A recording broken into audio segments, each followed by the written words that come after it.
Hey guys, Dozer here bringing you a new video for this amazing Dusk Till Dawn Flesh and Blood TCG set release that's coming just in a couple of days.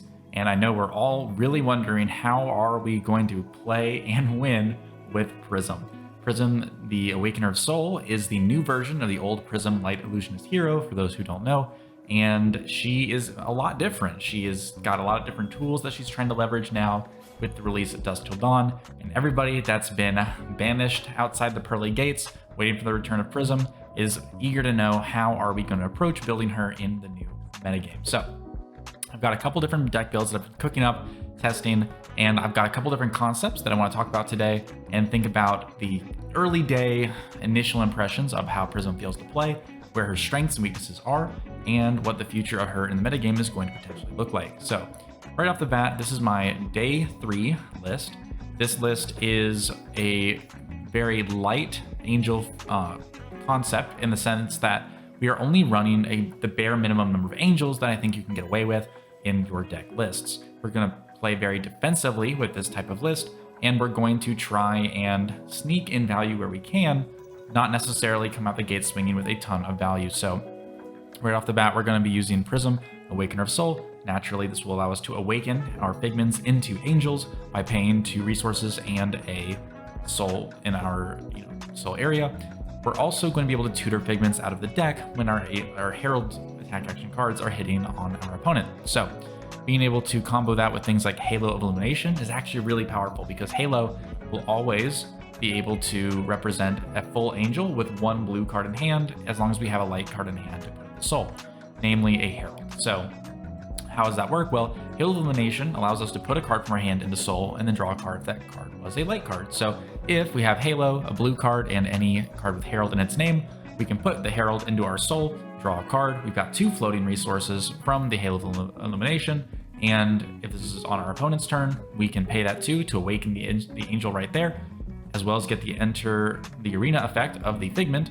But if it's on our own turn, then Halo of Illumination will allow us to not only flip it, but also attack with it, because Empyrean Rapture, the other piece of this puzzle, is going to reduce the cost to flip it from 2 to 0. And so being able to use that 2 floating to attack, because of our figments needing to have 2 resources to pay to attack, we are going to really want to make sure we're using Halo optimally. So how's that going to look? Well, in a bunch of different matchups, it's actually really powerful. So normally you can use this to search something like a Herald of Protection, or the Figment of Protection or Figment of Erudition, to try and get a little bit of extra value.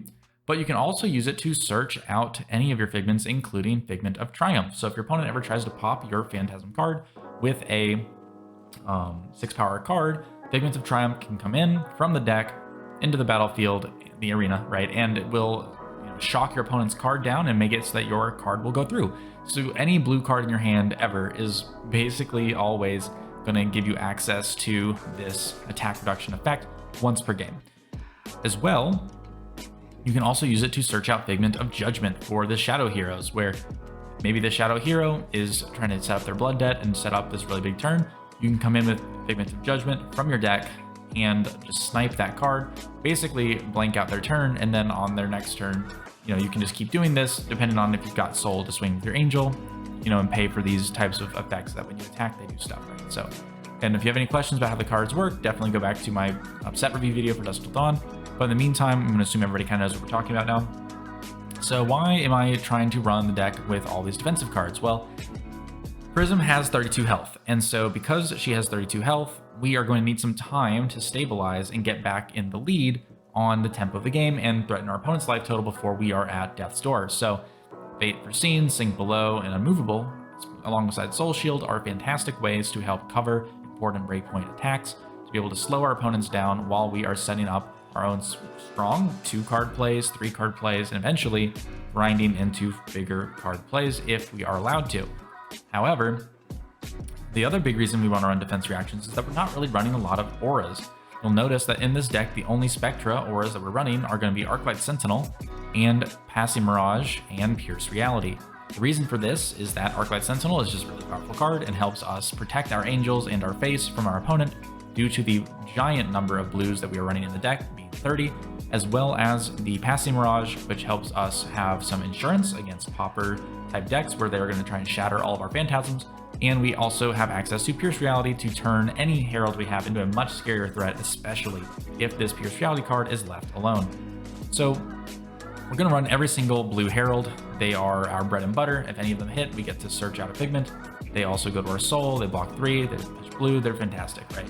At the same time, I'm running a couple different red Heralds. So the reason I'm running Ravages red is that Ravages is kind of a good card in the mirror, because if I attack into an Angel with Herald of Ravages, I get to also ping face for Arcane for 1. So if my opponent has, say, 2 Angels out and maybe doesn't have Arcane Barrier, I can threaten to kill an entire Angel off of hitting 1 Angel with just Herald of Ravages. So that's really nice, very powerful, very, very good. And also just pushes a lot more damage than a couple of the other things. So it's more aggressive, proactive value, and I so far have liked it so far. Beyond that, Herald of Triumph is definitely the most reliable Herald. And, now more than ever, we need to make sure that our attacks are going through. And with the amount of decks in the format that have 6 power and less as their Phantasm popping cards, such as Assassin, Shadow Rune Blade, etc., we're really going to want to have Herald of Triumph to be able to force through those big hits and really force them to lose cards to prevent us tutoring our Figments and getting those Angel flips. At the same time, Wartune Herald is going to be at a red and a blue only. The yellow is just really not that scary because you don't really have any good hands to leverage the yellow 6 power attack, especially because it can be easily popped and then your turn kind of sucks. So I'd rather have Herald of Triumph yellow and fitting all these other cards in, such as the Figments themselves, enough blues to pay for everything, as well as Soul Shield and the defense reactions. I think you kind of have to, pick and choose pretty wisely. Beyond that, a blue card that I think has been exceptionally good is Brothers in Arms. This card allows you to pay 1 resource to block for 4 as a blue card, and then you can use the 2 floating to flip an Angel, use it for a Soul Shield, use it for Arcane Barrier, or you can use it even for your Footsteps. So this is a fantastic card, and as a blue, it's one of the best options that I think I've found defensively. Now, the thing that we need to talk about next is Soul Food. So everyone's been memeing about Soul Food and being like, oh, is Soul Food finally viable? XD, right? But the thing is, Soul Food is actually going to be very important in Prism in some matchups, in my opinion. The main reason for this is that Soul Food is just unconditional, hey, here's cards in my soul. And Prism really needs that to happen into matchups like Guardian, where you're never, ever going to hit them with the Herald.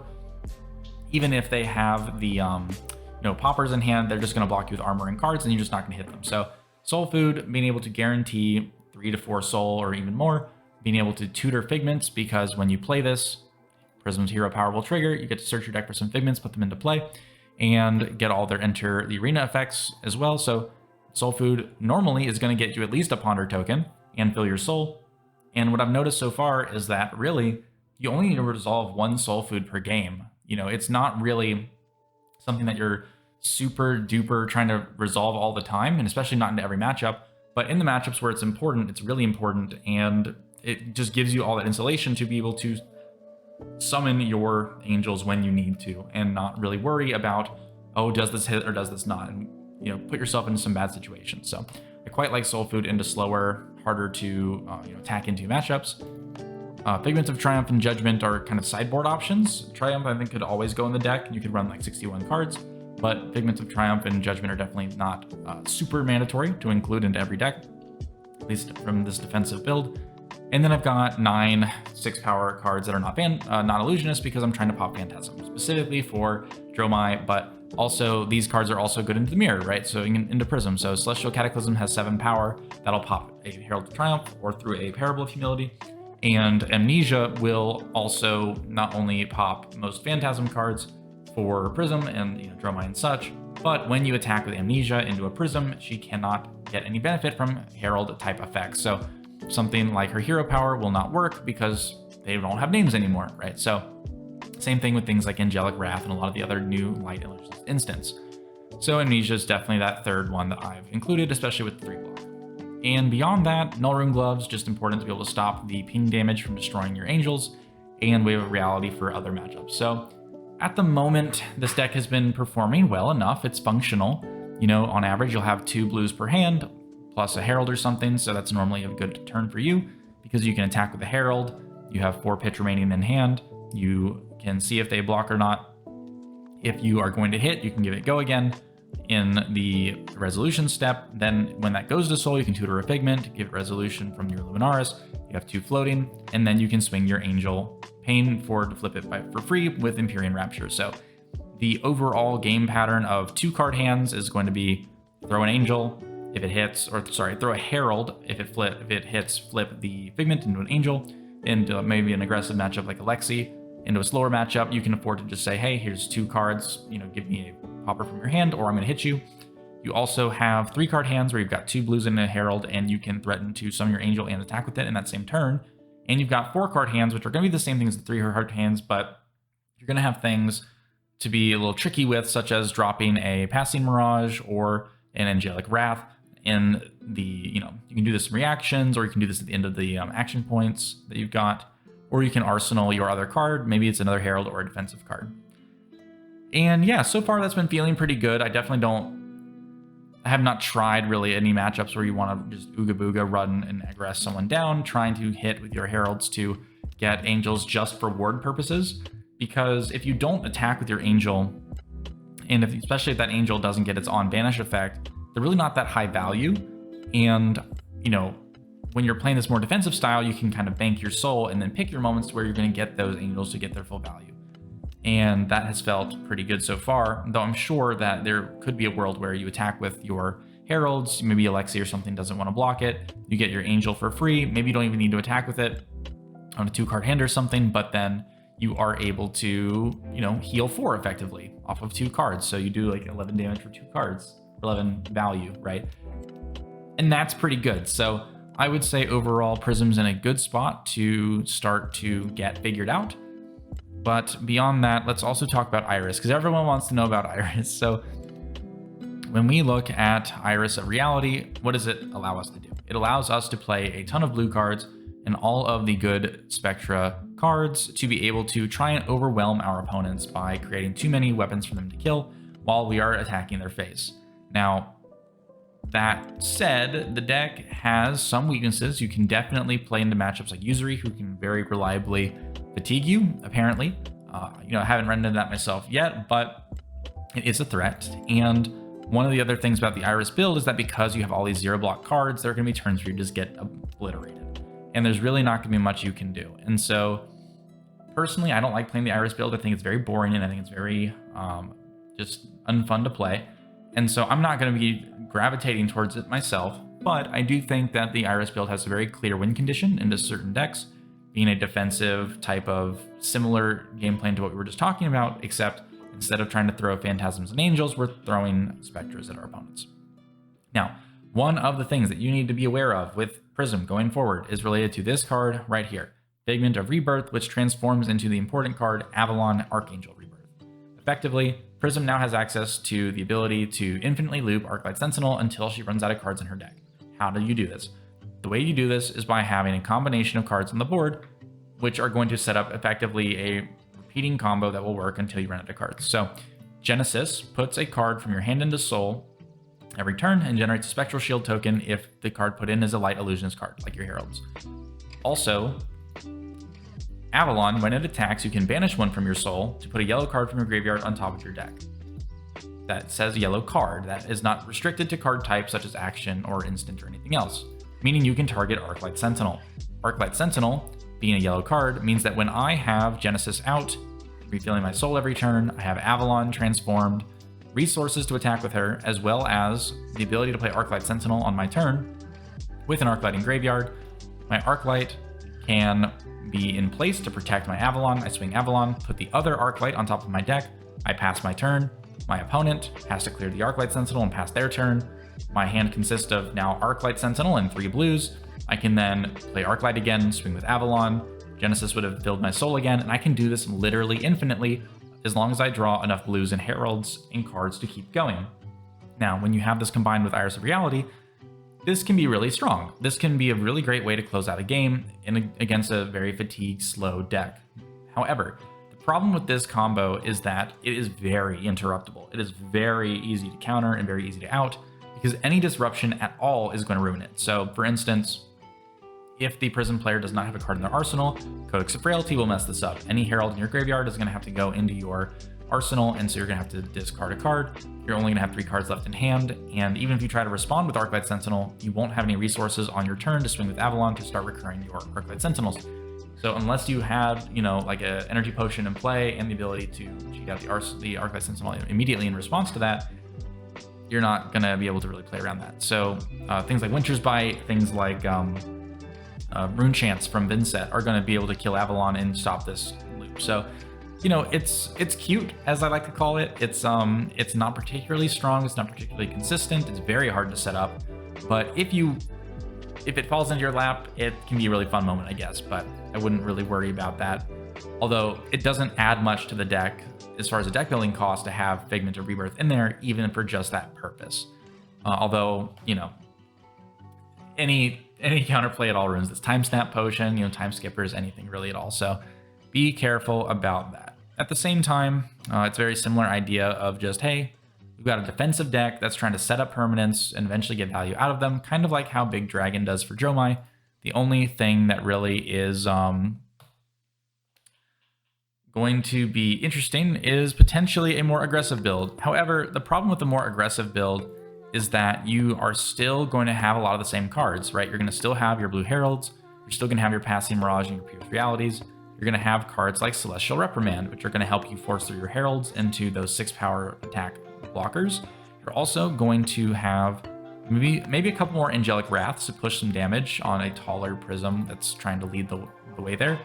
And maybe you can fit some War Tune Heralds and some more red Heralds as well, but I'm not really convinced that such a deck in whatever sideboard you decide to run, again, could be poppers with more Figments and you know, something like that. Again, Soul Food making a nice appearance there. You know, maybe that's the way to go.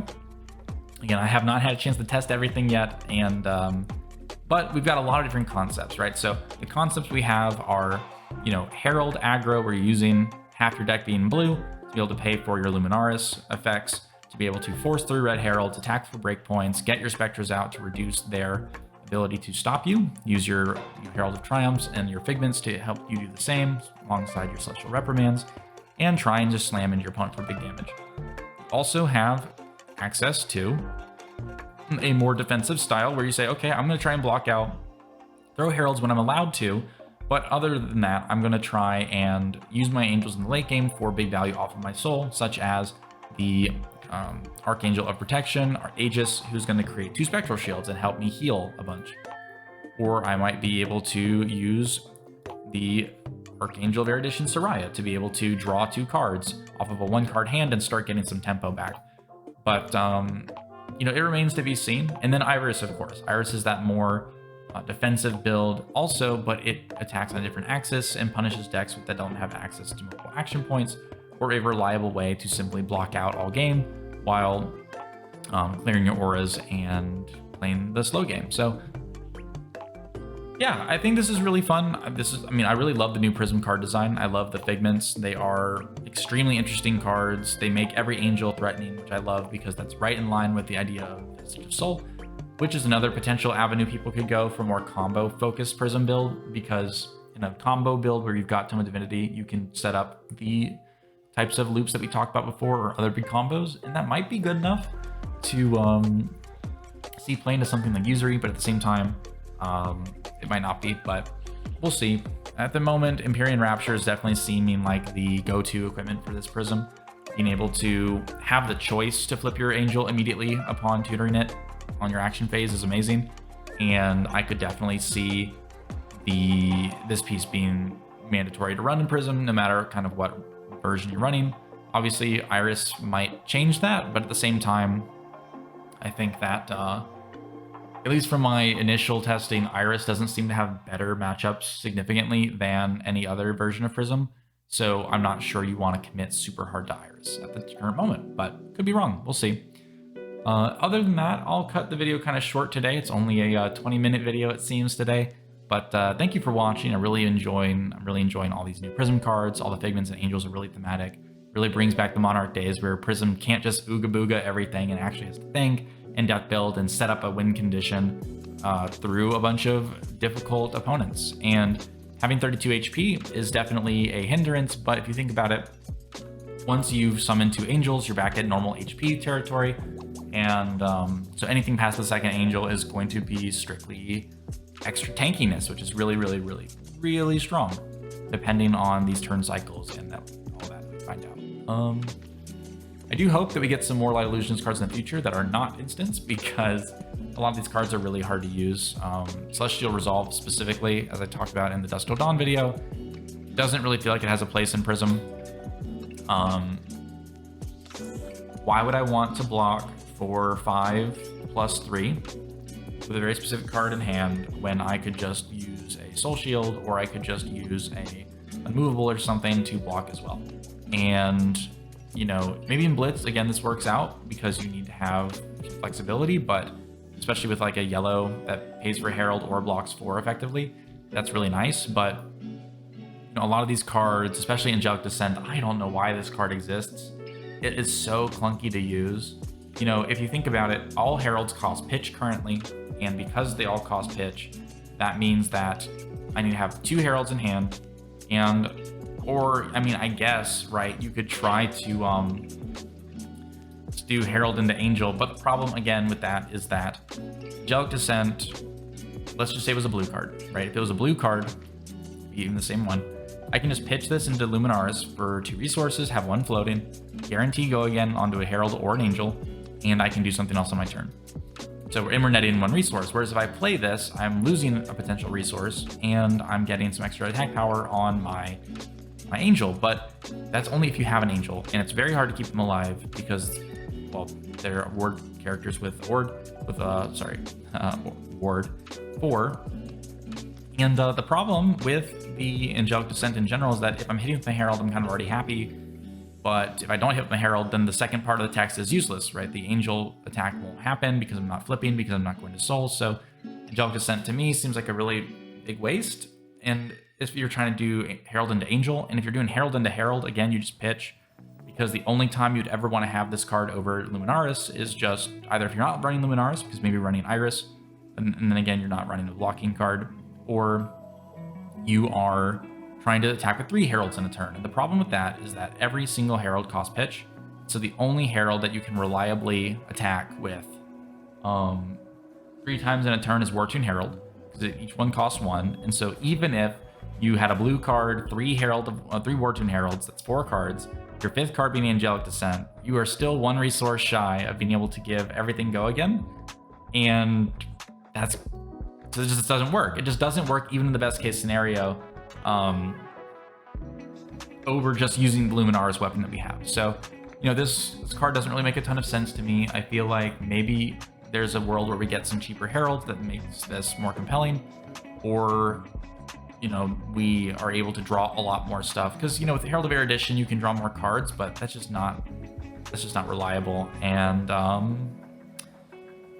yeah, I mean, at that point, you'd rather just have like a lead the charge or something, because at least it always works and blocks, stuff like that. But either way, had a really fun time with the set. Really enjoy all the cards that we are seeing play, and I hope that we are going to be able to bring these to tournaments really soon and hopefully have some good matchups. I'm worried about Dromai, and I'm worried about kind of every matchup, but so far, you know, the deck feels playable. It can get there. It's just really, really tricky and delicate. And we might be kind of the new Kano, where maybe we're a dark horse. Maybe people aren't prepared for us. We might swing in with our, you know, our Arclight Sentinel loops. We might swing in with our big Herald attacks or our Iris type of build, and we might take advantage of some people that weren't ready for us. Instead of being like the dominant meta threat that Prism used to be able to sort of be when we're not competing with Lexi and Dromai and these other characters right now. But thanks for watching. I'm going to be trying to get some gameplay videos uploaded this week. In the meantime, I hope you all are excited for your pre-releases. I wish you luck on your pulls. And yeah, I'll see you guys in the next video. Peace.